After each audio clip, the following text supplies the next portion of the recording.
Sanctus Dominus Deus salus,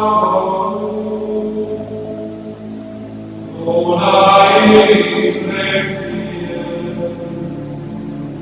vitores peccata mundi, dona eis requiem, Sanctus Dominus Deus salus,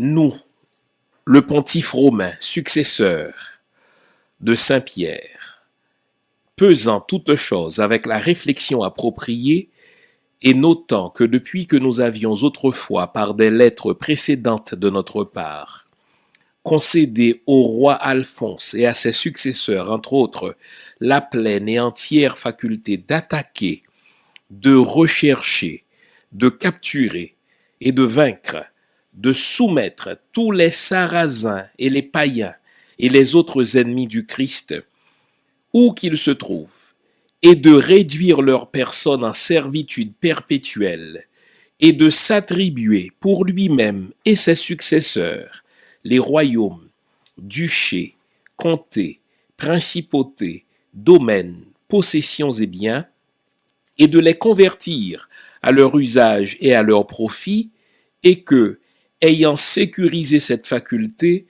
le dit roi Alphonse, ou par son autorité, l'infante surnommée, ont acquis justement et légalement, et possèdent et ont fait l'acquisition de ces îles, terres, ports et mers, et que ceux-ci appartiennent de plein droit au dit roi Alphonse et à ses héritiers et successeurs. 8 janvier 1454, le pape Nicolas V. Bonjour mesdames, bonjour messieurs, bonjour le monde, bienvenue à notre émission Lumière sur le monde, mise en onde pour la radio Junie l'Image, pour la télé Winnie J. Au microphone, le pasteur Jean-Fils Aimé. Merci d'être à l'écoute comme à chaque semaine. Ce matin, vous l'avez entendu, nous allons traiter avec vous un sujet particulièrement intriguant. Ça fait un certain nombre de semaines que je lis là-dessus et je me suis posé la question. Écoutez bien, et ça va être cela, le sujet de l'émission. Et si le christianisme était fondamentalement une idéologie politique? Bon, évidemment, le christianisme nous a été présenté comme religion, le christianisme nous a été présenté comme foi. Vous savez, au gré de mes lectures, j'en suis venu à la conviction que l'aspect religieux n'est qu'un vernis pour mieux nous faire avaler, n'est-ce pas, ce qu'est le christianisme en réalité, c'est-à-dire une idéologie politique. Je vais dans un premier temps mettre la table, brosser un tableau global dans lequel le christianisme, n'est-ce pas, va prendre forme, le tableau historique dans lequel le christianisme est né, et on verra que dès le IVe siècle, le christianisme est d'abord une idéologie politique avant d'être, n'est-ce pas, une religion, et tout cela devrait nous conduire au XVe siècle où clairement le christianisme sera une idéologie politique au service de l'aliénation des peuples noirs. Je précise. Oui, dès le IVe siècle, le christianisme est une idéologie politique, mais à partir du XVe siècle, l'Occident va s'en servir comme une idéologie politique pour aliéner les peuples noirs. C'est ce que je compte démontrer tout le long de l'émission. Donc, je vous veux complètement réveiller ce matin. Pour vous y aider, je vous invite, comme d'habitude, à vous faire une bonne tasse de thé, à vous faire une bonne tasse de café.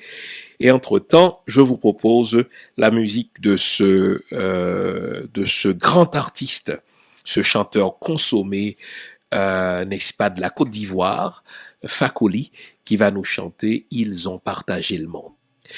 Alors les amis, j'espère que vous avez pris votre café, car j'aurai besoin de toute votre attention pour la suite de l'émission. Bon, juste avant la musique, je vous ai lu un texte fondateur de l'histoire de la complicité entre la religion chrétienne et la politique occidentale, la politique européenne en matière d'esclavage. Bon. Le texte que je vous ai lu est une bulle. Je vous dirai tout à l'heure ce que c'est qu'une bulle. La bulle s'intitule Romanus Pontifex et elle date, cette bulle, du 8 janvier 1454. Et elle a été émise, cette bulle, par le pape Nicolas V. Qu'est-ce que c'est qu'une bulle? Eh bien, vous savez, quand on est chef d'État, et le pape, c'est aussi un chef d'État, puisqu'il est à la fois le représentant spirituel de l'Église, mais également le représentant temporel. Ça veut dire que le Vatican, c'est un État comme un autre. Et de même qu'un chef d'État émet un décret, le pape, quand il émet un décret, ce décret a un nom technique. Dans le droit canon, on l'appelle une bulle. Et par le fait même, la bulle a effet de loi. Le texte que je vous ai lu au début de l'émission, c'est un décret par lequel, écoutez-moi bien, le pape Nicolas V accorde au roi du Portugal, Alphonse V, le droit d'aller conquérir les peuples africains et les peuples musulmans, ce qu'on appelle les Sarrasins. Le mot Sarrasin dérive du grec, n'est-ce pas, qui signifie ceux qui habitent sous des tentes, ce qui est au fait très péjoratif, n'est-ce pas, pour les peuples arabes. Donc, revenons à l'essentiel. Cette bulle, n'est-ce pas, est un décret qui a l'effet d'une loi. Donc, bulle par laquelle le pape dit au roi du Portugal, et plus tard au roi de l'Espagne, et plus tard au roi de la France, et plus tard encore à l'Empire britannique, le droit d'aller conquérir, n'est-ce pas, les peuples africains, de prendre leurs terres en vue de l'évangélisation et de les réduire, tenez-vous bien, en esclavage à perpétuité. Vous vous demandez, mais que s'est-il passé pour que le pape, pour que l'Église se mêle de cette affaire de l'esclavage? Que s'est-il passé pour que l'Europe elle-même, n'est-ce pas, veuille conquérir d'autres peuples en dehors du continent afin de non seulement voler leurs ressources, mais de les réduire, ces peuples-là, en esclavage? C'est la question qu'il faut se poser. Et je vais prendre le temps, n'est-ce pas, pour vous aider à comprendre, de brosser un portrait global de ce qui se passait en Europe à la fin du Moyen-Âge. Vous savez que, globalement, le Moyen-Âge recouvre 10 siècles, c'est-à-dire du 5e au 15e siècle, et ensuite on parlera de la Renaissance. Eh bien, le Moyen-Âge, pour l'Europe, c'est vraiment, à bien des égards, un moment noir. D'abord, au niveau, surtout vers la fin du Moyen-Âge, au niveau économique, tous les pays de l'Europe sont confrontés à des crises énormes. Parce qu'en ce moment-là, les pays vivent essentiellement, n'est-ce pas, de l'agriculture. On parle encore, n'est-ce pas, d'une économie basée sur, n'est-ce pas, le servage. C'est-à-dire, vous avez des gens qui travaillent pour des seigneurs. Ceux qui travaillent pour les seigneurs, ce sont des serfs. Et parce qu'il y a de mauvaises récoltes, n'est-ce pas, et des récoltes, n'est-ce pas, qui sont catastrophiques à répétition, les pays de l'Europe font face à des crises à n'en plus finir, des crises économiques. Le prix, n'est-ce pas, des céréales flambe, en sorte que pour monsieur et madame tout le monde, essentiellement ceux qui travaillent, n'est-ce pas, sur les terres des seigneurs, ils n'en peuvent plus, ils cherchent, n'est-ce pas, à s'affranchir, si vous voulez, de cette structure qui les attachait au territoire des seigneurs. Ça, c'est de point de vue économique.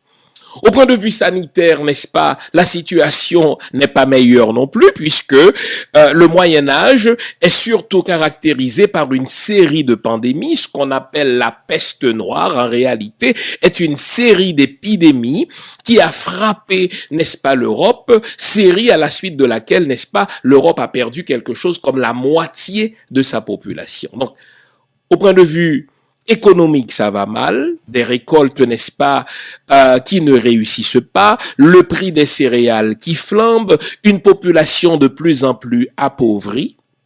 Et du point de vue politique, n'est-ce pas, eh bien, c'est les nations qui se battent les unes contre les autres. Cela se comprend. Quand les ressources manquent, quand les récoltes, n'est-ce pas, ne donnent pas les résultats escomptés, eh bien, chacun va regarder du côté du voisin pour voir ce qu'il peut piquer chez l'autre. Et donc, l'Europe du Moyen-Âge, c'est une Europe, n'est-ce pas, guerrière. Alors là, à force de se poser la question, à savoir comment s'en sortir de cette situation, des explorateurs vont venir à l'idée d'aller voir ailleurs, sur d'autres continents, en quête d'autres ressources, de manière à se sortir du marasme économique, du marasme social, du marasme sanitaire dans lequel l'Europe du Moyen-Âge est plongée. Et c'est ainsi donc que plusieurs hommes qui en ont les moyens, et d'autres fois c'est les rois ou les reines qui vont subventionner, n'est-ce pas, les voyages d'exploration de certains explorateurs. Et le but, c'est d'aller ailleurs justement, en quête de ressources, en quête de main-d'œuvre, de manière à nous sortir de la pauvreté dans laquelle nous, en Europe, on était plongés. Quand je dis nous, n'est-ce pas, je me mets dans la perspective des Européens. Voilà, certains voyages des explorateurs, n'est-ce pas, ont porté fruit, les gens sont effectivement parvenus à destination, ils sont allés en Asie, ils sont allés en Afrique, et lorsqu'ils sont arrivés en Afrique, ils ont découvert, n'est-ce pas, un territoire immense, un territoire extrêmement riche, un territoire, n'est-ce pas, qui recèle toutes sortes de ressources, sauf que on ne peut pas débarquer comme ça chez des gens et commencer à prendre leurs ressources sans justifier les raisons du voyage. Et c'est là où, et là je vais commencer par défaire un premier mythe, c'est là où l'occidental va imaginer un terme qu'on va populariser, qu'on va nous enseigner, n'est-ce pas, dans nos facultés, qu'on va nous enseigner, n'est-ce pas, à l'école, un terme qu'on va appeler le voyage triangulaire. Qu'est-ce que l'occidental veut dire par le voyage triangulaire? On nous présente les explorateurs avec les marins comme des gens qui étaient de bonne foi et qui ont tout simplement voulu commercer avec les peuples africains. Donc, ils sont partis de l'Europe avec de la marchandise qu'ils vont échanger en Afrique, n'est-ce pas? Et les souverains africains, nous disent les Européens, vont leur donner en échange des esclaves qui sont, si vous voulez, des vaincus de guerre, et ce sont ces esclaves-là qui vont, n'est-ce pas, qu'on va exporter dans un premier temps vers les pays de l'Europe elle-même, des pays comme le Portugal, des pays comme l'Espagne, et plus tard, n'est-ce pas, dans les pays des Amériques, pensez aux Antilles, pensez plus tard aux États-Unis. Mais déjà, c'est un mythe. Il n'y a jamais eu, si vous voulez, de voyage triangulaire. Lorsque les Européens sont partis de l'Europe, n'est-ce pas, vers la fin du Moyen-Âge pour se rendre en Afrique, ce n'était pas du tout dans le but de faire du commerce, c'était dans le but de voler des terres, c'était dans le but, n'est-ce pas, de kidnapper des gens et pour les forcer à travailler pour eux à perpétuité comme esclaves.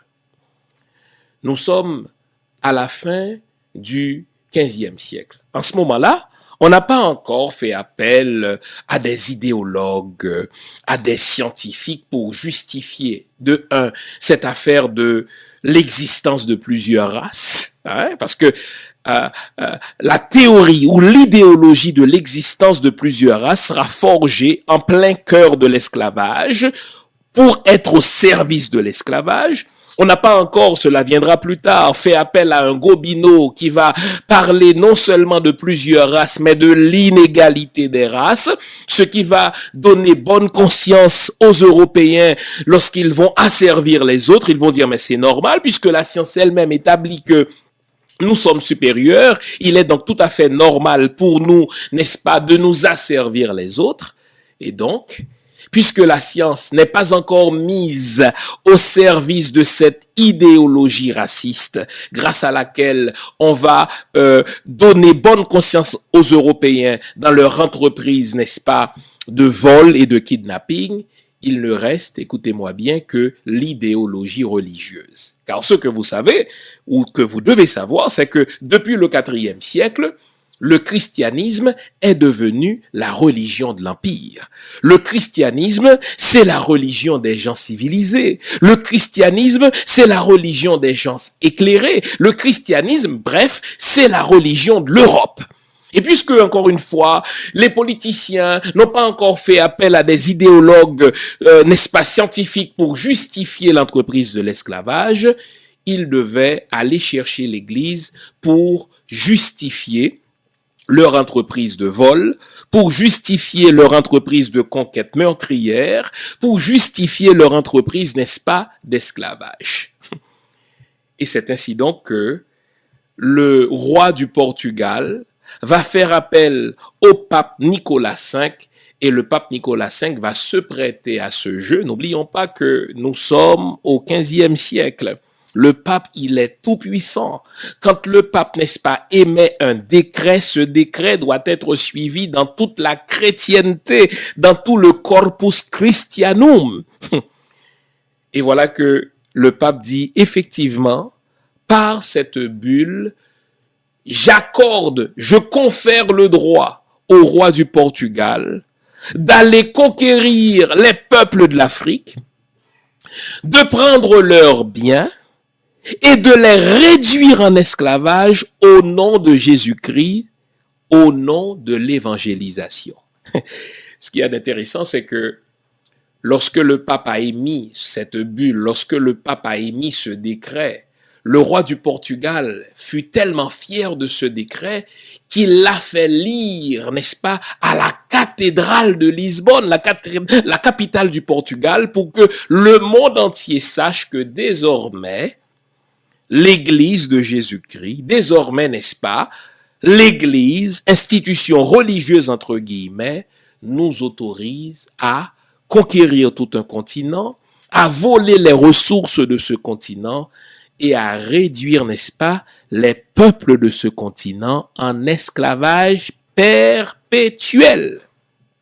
Et vous allez voir que du 15e siècle, du 8 janvier 1454, date de l'émission de cette bulle, jusque dans les années 60 au 20e siècle, c'est la même mentalité qui va régner, n'est-ce pas, chez les missionnaires. C'est la même mentalité qui va régner, n'est-ce pas, dans les églises, que ce soit la version catholique ou la version protestante.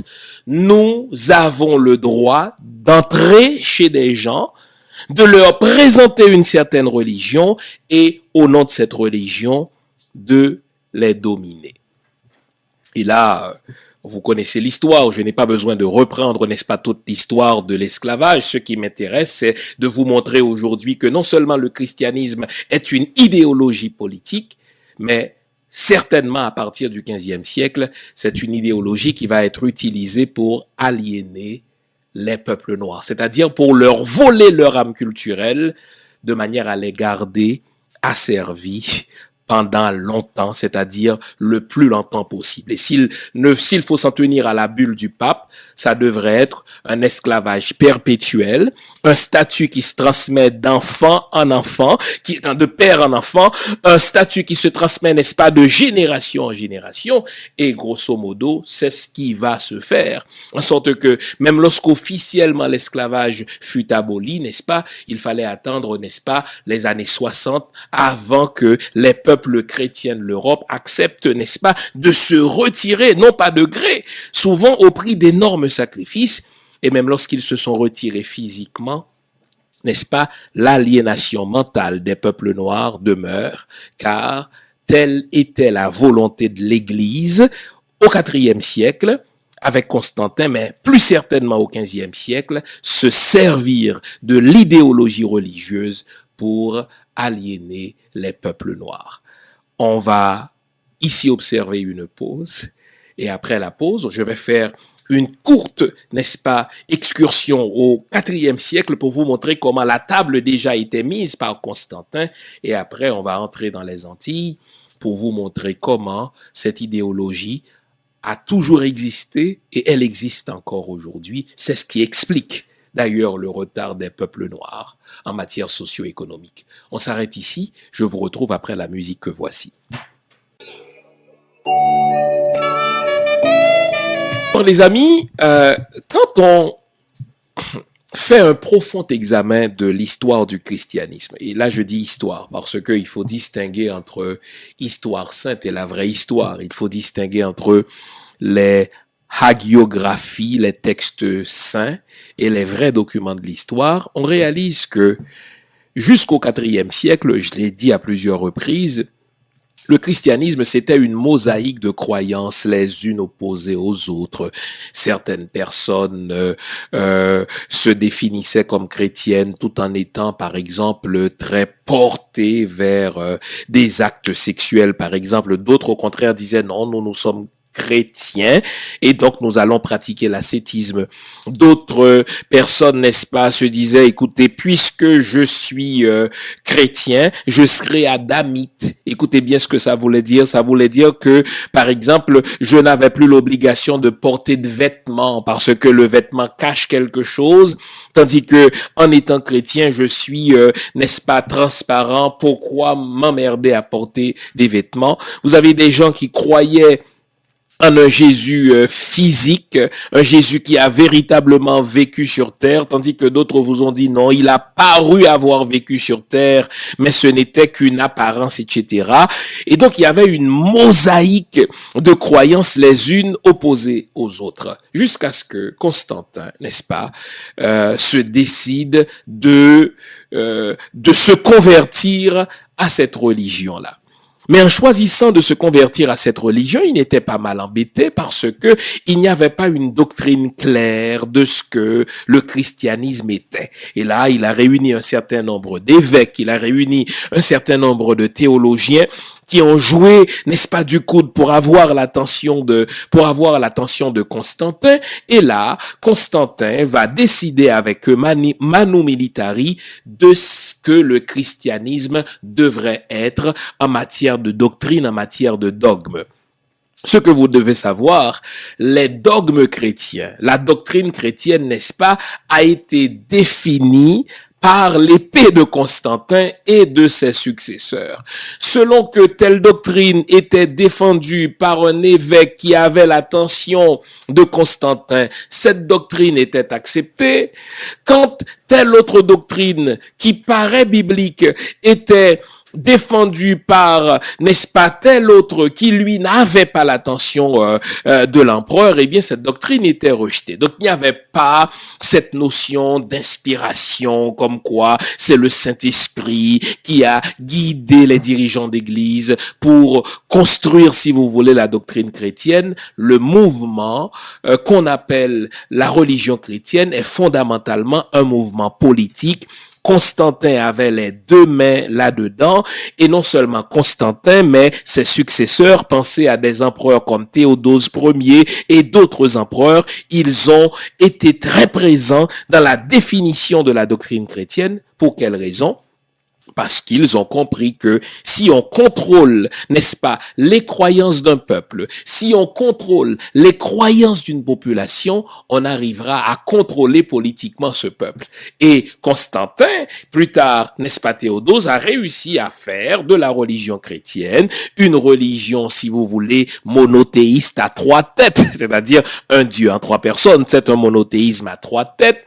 Constantin a réussi à faire, n'est-ce pas, du christianisme christianisme une religion dans laquelle les autorités politiques sont des autorités, n'est-ce pas, qui ont la bénédiction de Dieu, en sorte que désobéir aux autorités politiques, c'est désobéir à Dieu lui-même. Vous vous souvenez, n'est-ce pas, de ce que l'Épître aux Romains nous rapporte, à savoir obéissez, n'est-ce pas, aux autorités, parce qu'il n'y a pas d'autorité qui ne soit pas venue de Dieu. Donc ça, c'est de la musique, n'est-ce pas, aux oreilles des empereurs. Et donc, puisque le christianisme est une religion qui dessert une idéologie politique, il n'y avait aucun problème à ce que l'on fasse alliance, nous, le pape, avec l'empereur, ou nous, l'empereur, avec le pape. C'est ce qu'on appelle dans l'histoire le césaropapisme. Donc, dès le IVe siècle, le christianisme sera une idéologie au service, n'est-ce pas, d'un système politique, mais idéologie enrobée, vous aurez compris pourquoi, de religiosité, puisque les humains sont très religieux. Donc, on va pas leur enlever leur religion, on va tout simplement faire en sorte que leur religion soit au service d'une idéologie politique. Cela va durer du 4e jusqu'au 15e siècle. Et là, j'ai, au début de l'émission, campé le portrait de l'Europe, portrait de pauvreté, portrait d'instabilité politique, portrait, n'est-ce pas, de problèmes sanitaires. Et là, puisque les nations européennes chrétiennes vont devoir laisser le continent en quête, n'est-ce pas, d'une vie meilleure, elles vont cogner à la porte de l'Afrique et à partir du 15e siècle, écoutez-moi bien, le christianisme va être une idéologie politique en vue de l'aliénation des peuples noirs. Et j'insiste là-dessus. Et je vais bientôt vous citer des documents qui établissent le fait que lorsque les Européens sont entrés en Afrique et qu'ils ont volé la terre des Noirs et leurs ressources et qu'ils les ont kidnappés pour en faire des esclaves, ils avaient besoin d'une idéologie religieuse qui fasse accepter à ces Noirs, n'est-ce pas, leur statut d'esclaves comme étant un statut qui est décrété par Dieu lui-même. C'est ce qu'ils ont fait à partir du 15e siècle. Et c'est ce qu'ils continuent de faire, c'est-à-dire une idéologie politique enrobée de religiosité, toujours dans la même intention, celle de nous voler notre âme culturelle, celle de nous aliéner. Comprenons-nous bien, lorsqu'ils sont arrivés en Afrique, ils ont eu affaire, n'est-ce pas, à des peuples fiers, parce que c'était plusieurs peuples. Ils ont eu affaire à une culture déjà établie. Ils ont eu affaire, n'est-ce pas, à des civilisations déjà très avancées. Donc, c'était pas facile pour eux de kidnapper ces gens-là et de les faire accepter leur servitude comme étant quelque chose de naturel. Il fallait qu'ils disposent de quelque chose auquel croyaient déjà ces Noirs-là, c'est-à-dire la religion, pour les porter à accepter leur sort. Et ce que les Européens ne nous diront jamais, c'est que certaines fois, et plus souvent qu'autrement, ils ont dû attendre des mois. Ils ont dû livrer des guerres et des batailles pour arriver à réduire, n'est-ce pas, un village, pour arriver à réduire une ville, pour arriver à réduire, n'est-ce pas, un pays en état d'esclavage. Mais une fois qu'ils ont kidnappé ces gens-là, il fallait qu'ils fassent appel, n'est-ce pas, à d'autres outils pour les aider à les aliéner, pour les aider, je vais répéter cette expression, à capturer leur âme culturelle. S'il est vrai que, du point de vue militaire, l'Afrique était plus faible que les Européens, l'Europe a passé toute son histoire à faire la guerre. Pensez aux sempiternelles guerres entre l'Angleterre et la France. Pensez aux sempiternelles guerres entre la France et à peu près tous les autres pays de l'Europe. Donc, ce sont des peuples bien aguerris. Ça veut dire des peuples expérimentés en matière de guerre. Et l'Africain se trouve confronté à une culture de cruauté, à une culture de férocité, à une culture d'ensauvagement de la part de l'Européen. Et il sera donc kidnappé, il sera garrotté, ça veut dire lié, et amené dans un premier temps en Europe, dans des pays comme le Portugal et plus tard en Amérique.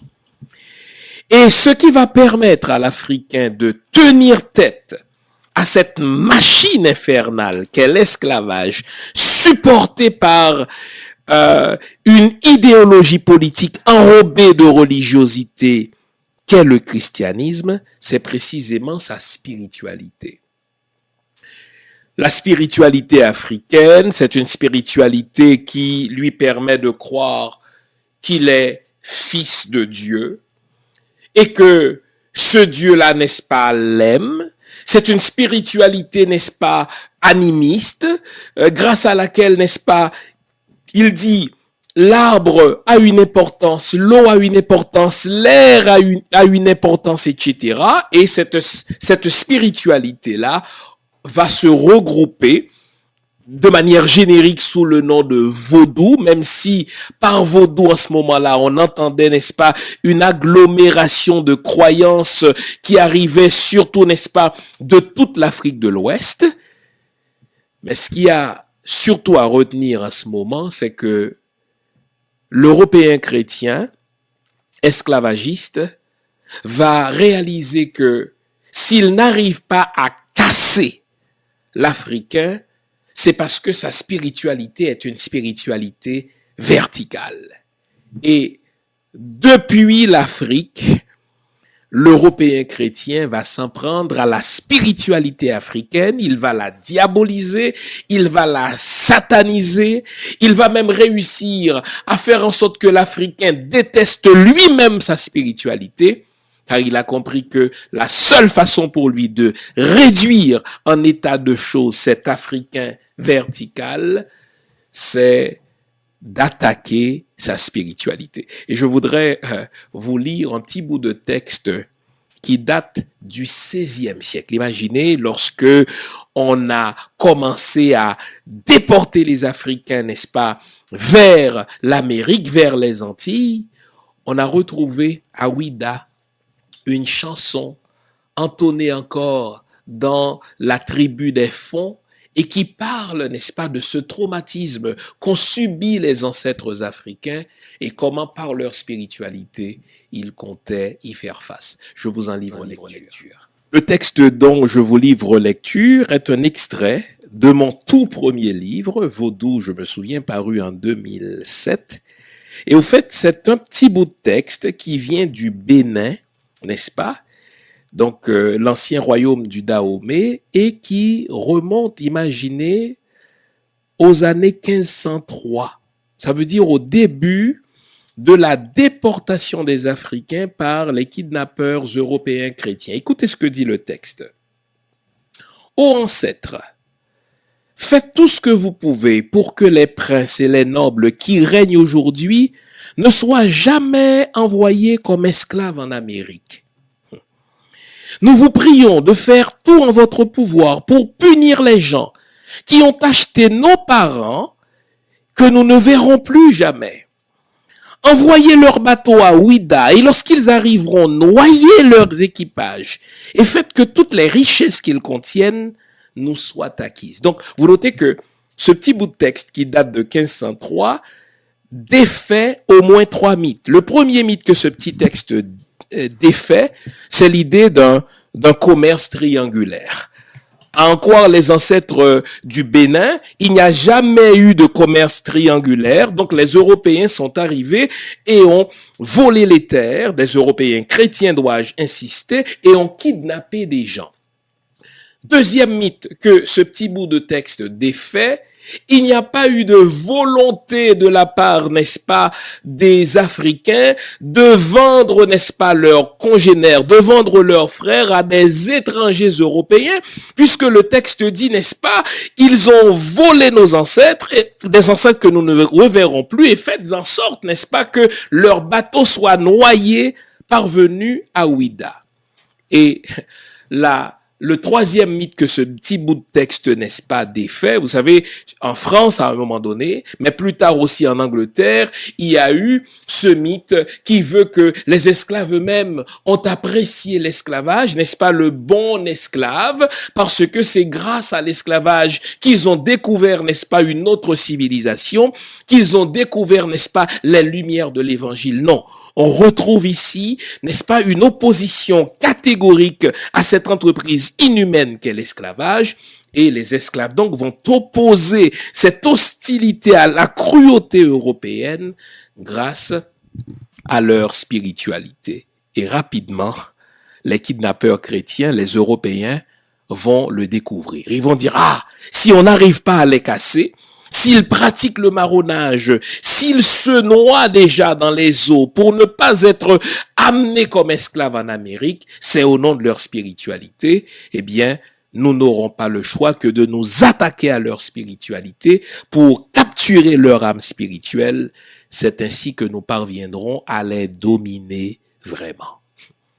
C'est ainsi donc que, dès le XVe siècle, l'Église, par des bulles, par des décrets, va donner sa bénédiction à l'entreprise de l'esclavage, mais mieux encore, l'Église va pourvoir à des missionnaires qui vont aller prêcher à ces esclaves africains le bon vieil évangile de Jésus-Christ, un évangile d'amour, grâce auquel des peuples kidnappent au nom de l'amour d'autres peuples, mais un évangile d'amour qui vont dire à ces peuples-là soumis, acceptez votre état comme quelque chose qui vient de Dieu, car dans l'au-delà, vous aurez accès à un palais en or, vous aurez accès à un palais en cristal, ce que nous continuons de prêcher aujourd'hui encore.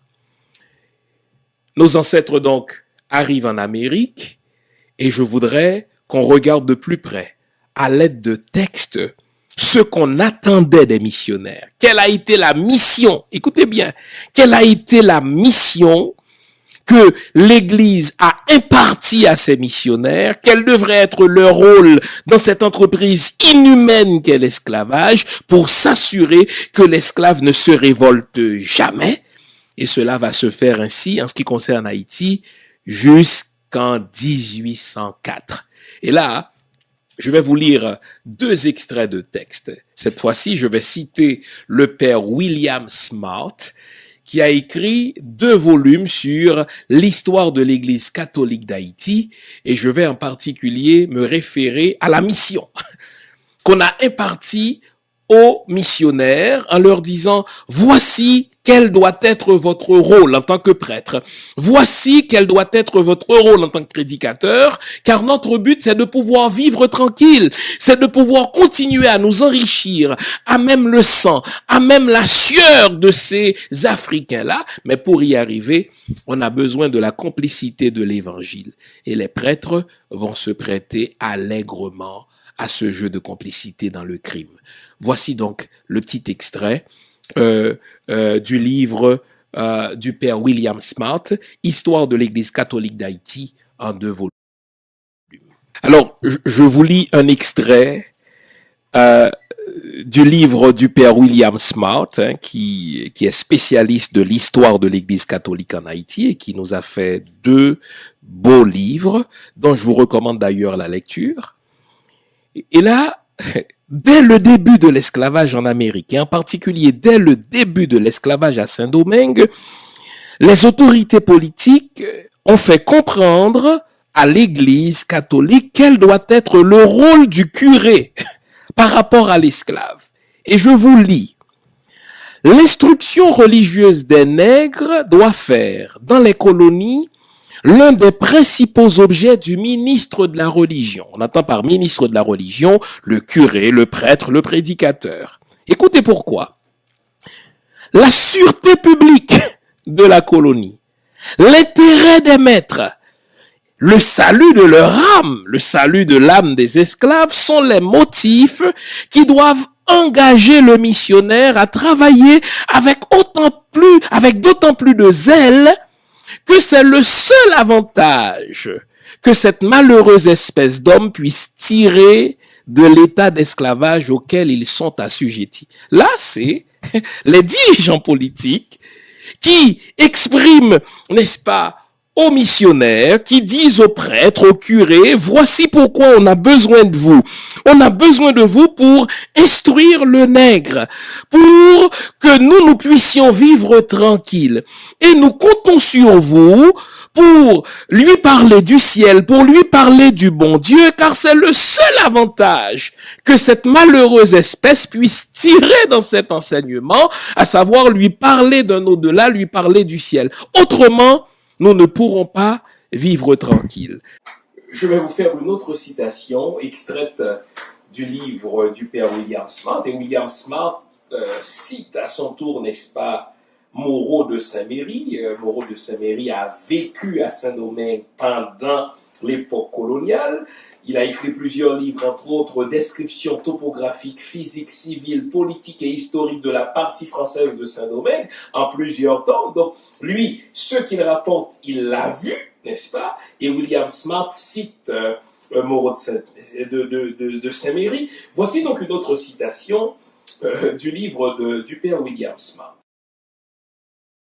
L'attachement à la religion du nègre, une fois éteint, le merveilleux disparaîtra et une expérience peut-être funeste nous apprendra les dangers du nouveau projet. Ou encore, il n'y a que cet esprit de religion dont nos curés animent nos esclaves qui puisse nous faire rester tranquilles, étant en si petit nombre parmi tant de nègres auxquels naturellement les blancs sont odieux.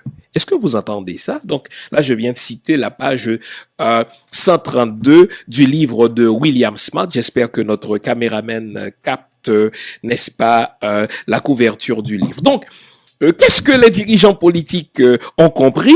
Ils ont dit, écoutez, il n'est pas possible pour nous de vivre tranquille dans ce contexte infernal de l'exploitation de l'homme par l'homme sans l'idéologie religieuse. Donc nous devons faire appel à des missionnaires dont le rôle sera clair. Instruire le nègre dans la foi chrétienne de manière à ce qu'il rêve au merveilleux, car s'il ne rêve pas au ciel, s'il ne rêve pas au paradis, nous ne pourrons pas continuer à vivre tranquille. Et nous sommes si peu nombreux, nous les blancs, parmi ces nègres qui sont forts et qui nous sont odieux. La seule façon pour nous de les garder tranquilles, c'est que les missionnaires continuent à leur vendre la bondieuserie, la jésuserie chrétienne. Donc vous avez compris que depuis le 15e siècle et jusqu'à présent, la religion chrétienne est une idéologie politique enrobée, n'est-ce pas, de doctrine religieuse qui sert le même projet: dépouiller les peuples noirs de leur âme culturelle afin de les aliéner. Mais vous l'avez bien compris, les Noirs n'acceptaient pas naturellement cette affaire et beaucoup d'entre eux s'opposaient. D'abord, déjà tout de suite après la capture, les femmes enceintes, n'est-ce pas, avortaient. Elles se jetaient dans la mer. Les hommes, eux aussi, se jetaient dans la mer. Ils préféraient mourir noyés plutôt que d'être réduits en esclavage. Et arrivés, n'est-ce pas, à Saint-Domingue, ils pratiquaient le marronnage, ils fuyaient, n'est-ce pas, l'enfer esclavagiste. Et ceux qui ne marronnaient pas, ceux qui ne se suicidaient pas, ou qui ne se jetaient pas, n'est-ce pas, à la mer, ils se servaient de leur croyance, de leur spiritualité nègre pour résister à l'enfer de l'esclavage. Et quand un curé, écoutez-moi bien, était en face d'un nègre qui, au nom de sa spiritualité nègre, au nom de sa spiritualité africaine, restait debout dans l'enfer, n'est-ce pas, de Saint-Domingue, eh bien, le curé devait faire autre chose. Et là, je vais vous faire une autre citation du livre du père William Smart. Et quand on tombait sur un noir qui refusait de se laisser casser par l'esclavage au nom de sa spiritualité. Voici ce que faisait le missionnaire. Et là, je vais citer le père Labat lui-même. Le père Labat était un missionnaire à Saint-Domingue. Il est père, il est prêtre. Voici, selon son propre témoignage, ce qu'il faisait aux esclaves lorsque ces derniers refusaient de renoncer à leur spiritualité. Le père Labat en parle dans son livre « Nouveau voyage aux îles d'Amérique ». C'est lui-même, il est fier de ce qu'il va dire. Écoutez ce qu'il dit. « Je fis attacher le sorcier étant celui qui refuse de renoncer à sa spiritualité nègre. Je le fis attacher. Je lui fis distribuer 300 coups de fouet qui l'écorchèrent depuis les épaules jusqu'aux genoux. Je fis mettre le sorcier au fer, écoutez bien, après l'avoir fait laver avec une pimentade. Ça, c'est l'amour de Jésus.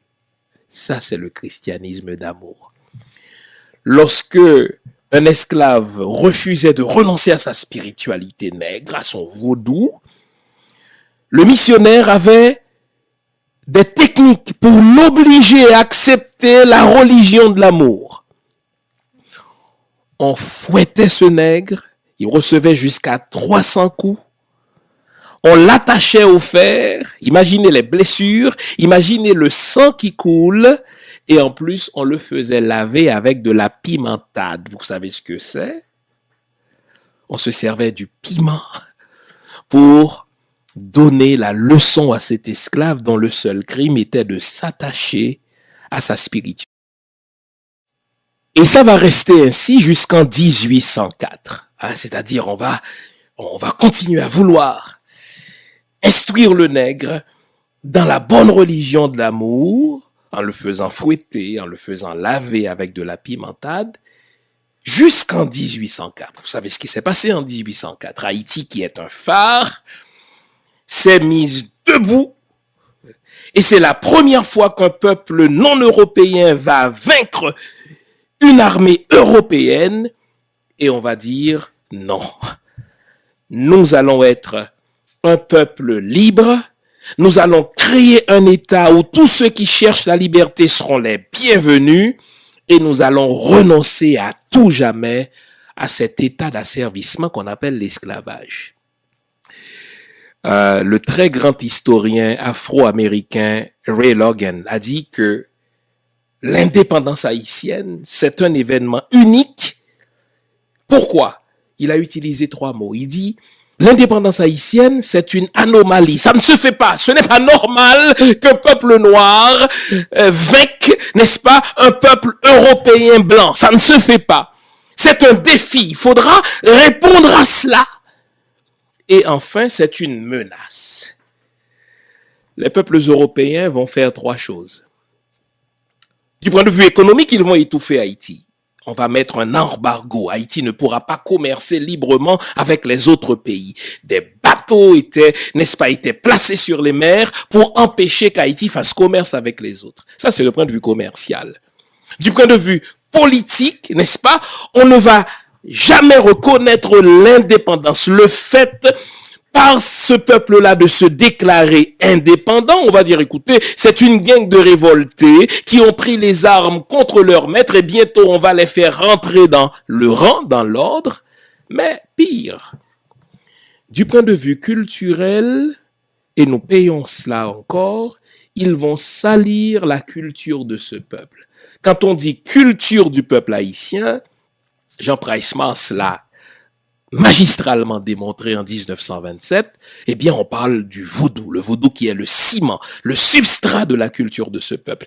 Ils vont dire que c'est une culture de cannibalisme. Imaginez, eux, ils ont kidnappé les Africains, ils les ont réduits en esclavage, ils les ont tués, mais ils ne se décrivent pas comme un peuple cannibale, mais c'est ce peuple-là qui est cannibale. Donc, on va présenter le vaudou comme un ramassis de superstition, on va présenter le vaudou, n'est-ce pas, comme du satanisme, on va présenter le vaudou comme des diableries, ce que nous, malheureusement, comme Haïtiens, nous continuons de dire, mais écoutez bien.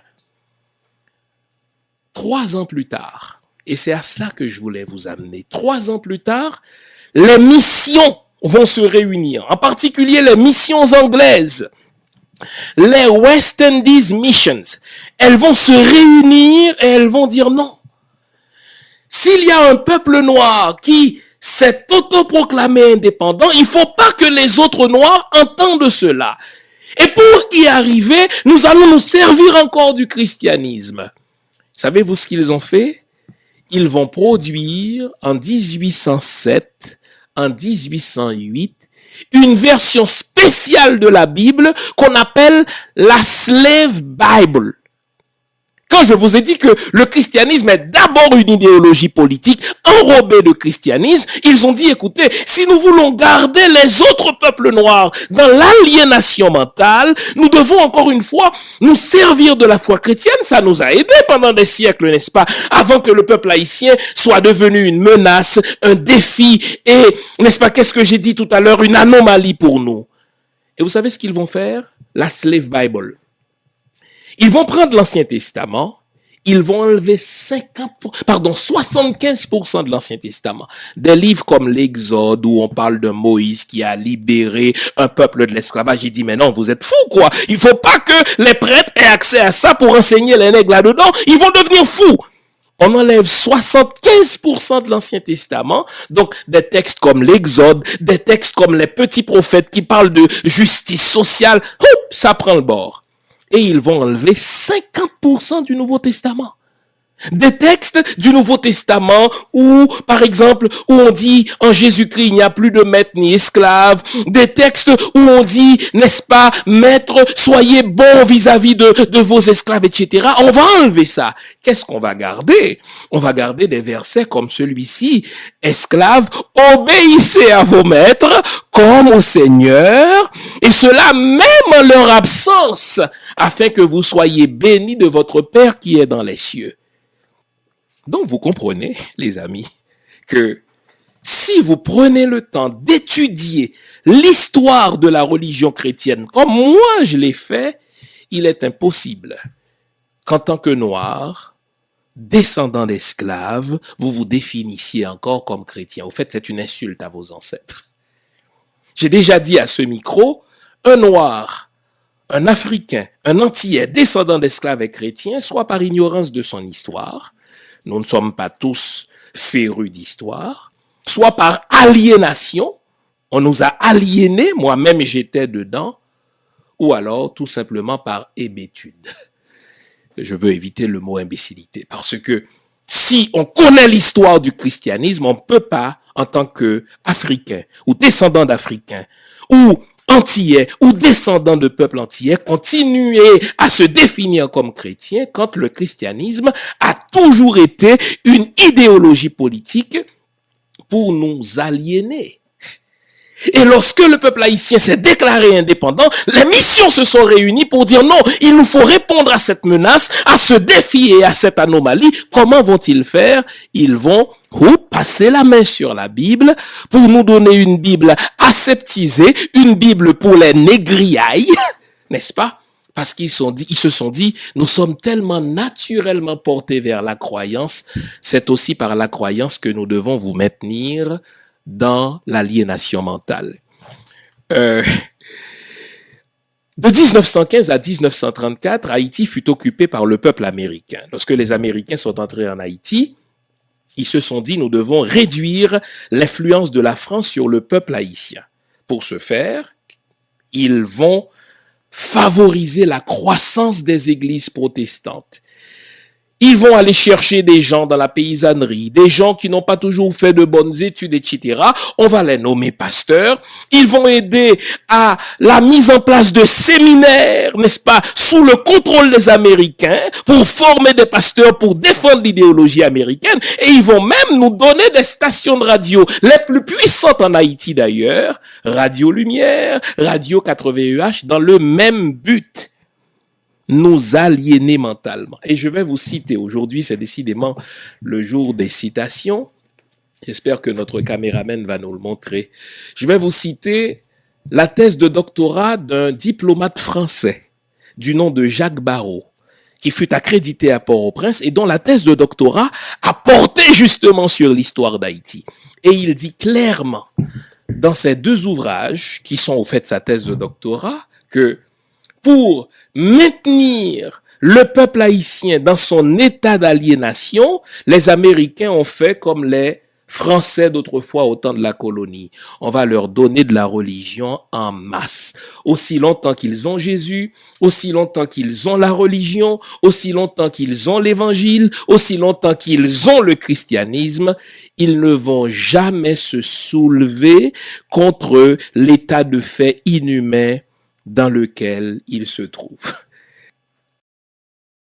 Ce que je veux que vous sachiez, c'est que la religion n'est jamais quelque chose de neutre. La religion est toujours une idéologie. Il s'agit de se dire, qu'est-ce que cette idéologie-là sert? À l'évidence. Je vous en ai fait la démonstration en ce qui concerne l'Afrique et le peuple d'Haïti. À l'évidence, dans le cas d'Haïti, le christianisme a été, est et sera une idéologie au service de nos anciens maîtres, qui se servent de nous aujourd'hui pour nous maintenir dans l'aliénation mentale. D'ailleurs, j'en parle dans mon livre qui a porté sur l'histoire du protestantisme en Haïti, 200 ans de zombification massive. J'entends par zombification aliénation culturelle. Et donc la question se pose en terminant. Comment se sortir de cette aliénation? Pour répondre à cette question, nous devons comprendre ce qu'ont fait les maîtres pour nous conduire à cela. Quand on veut dominer un peuple, on fait trois choses. La première chose qu'on fait, on lui vole son histoire. La plupart des Haïtiens ne connaissent pas l'histoire de la religion en Haïti. C'est une histoire monstrueuse.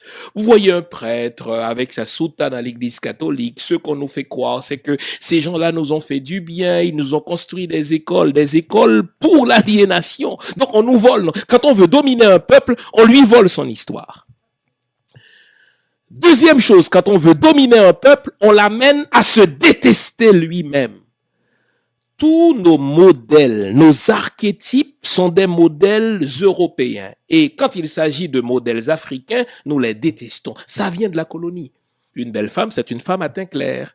Une femme qui a de beaux cheveux, c'est des cheveux qui rappellent les cheveux de l'Européen, par exemple. Vous voyez, donc c'est tout cela. Et une bonne religion pour l'Haïtien, c'est la religion chrétienne, la religion du Maître, même si on passe par-delà toutes les cruautés que nous avons subies. Et la troisième chose qu'on fait quand on veut dominer un peuple, on lui vole son âme culturelle. Donc j'ai dit trois choses. On lui vole son histoire, on l'amène à se détester et on lui vole son âme culturelle. Quand on dit l'âme culturelle haïtienne, il y a un mot qui me vient en esprit, c'est le vaudou. Si on veut sortir de l'aliénation mentale dans laquelle le christianisme nous a plongés, nous n'avons pas le choix que de nous réapproprier notre histoire de peuple haïtien. Cette histoire-là, nous devons la connaître. Nous devons connaître l'histoire des cruautés que nous avons subies. Nous devons connaître, n'est-ce pas, les cruautés que nous avons subies, mais aussi ceux qui nous ont fait subir ces cruautés-là. Et l'Église va apparaître en toutes lettres. Deuxième chose, nous devons réapprendre à nous aimer. Nous devons apprendre à nous aimer, à valoriser notre musique, à valoriser notre cuisine, à valoriser notre terroir. Black is beautiful. Et troisièmement, nous devons nous réapproprier notre âme culturelle, revisiter la spiritualité haïtienne. Au fait, on a deux choix. Soit qu'on accepte l'idéologie de l'autre, qui est au service du bien-être de l'autre, soit que je me réapproprie ma spiritualité et que je la mette à mon service, c'est-à-dire au service du bien-être de mon peuple. Merci d'avoir été à l'écoute. Je suis sûr que ça va vous faire réfléchir. Et puisque j'ai cité plusieurs ouvrages tout le long de l'émission, je voudrais y revenir. J'ai commencé par parler de mon livre « Vaudou, je me souviens ». n'est-ce pas?